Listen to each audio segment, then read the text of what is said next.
Hey Mike, Corey Creative Habitats, Happy New Year.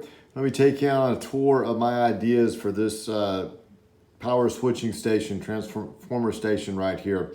Um, okay, this is an elevation view of it. This is an overhead view. Most of what we're doing, of course, is in these locations through here. The first thing I'm going to show you is an overhead design of what this looks like. It looks like a lot of different circles and dots. Let me go back here. So these are crepe myrtles through here. This is a collection of different wildlife attracting plants. I've taken your Japanese magnolia, they go here. These are yopons, and there's some more color up here. Let's talk a little bit more about that.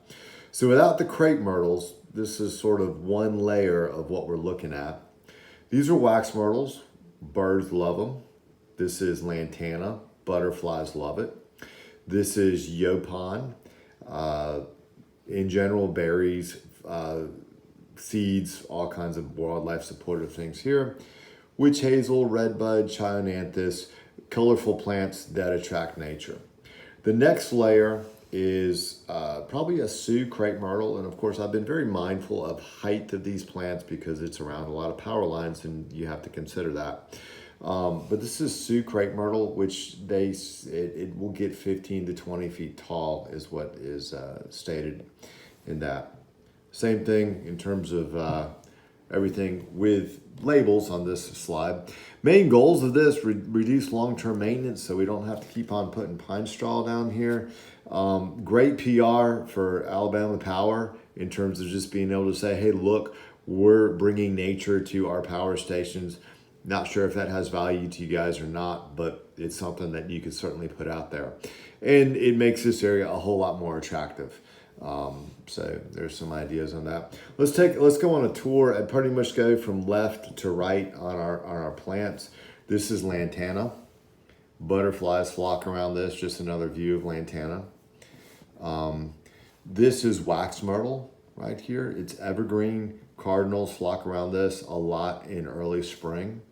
This is magnolia, the Japanese magnolia, which you guys already have these. We would want to recycle them. Just another view of that. These are very old. You can tell by the fact just of the trunks and sides of the benches.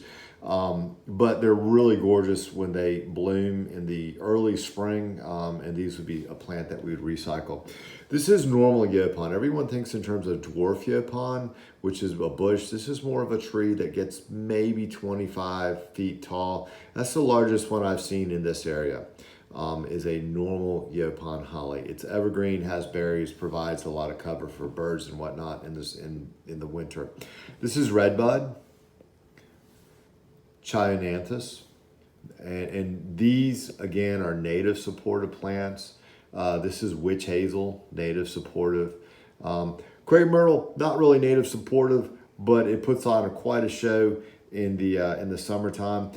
The idea would not be to crepe murder this. The idea is to let this grow. Don't go pruning it other than maybe limit it up from below.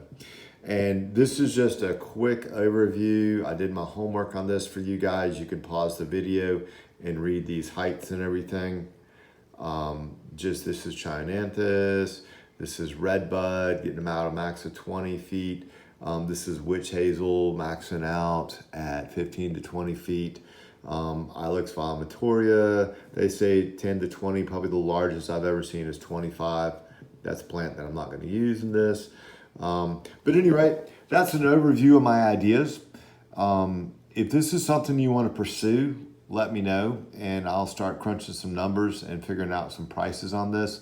I don't mind giving you sort of a schedule of pricing and then let me know what works for your budget because now this is not, and well, at any rate, we generally price things by the size and pretty much what you pay for is patience. You can get little plants and it costs less money and it takes longer for them to look big and mature.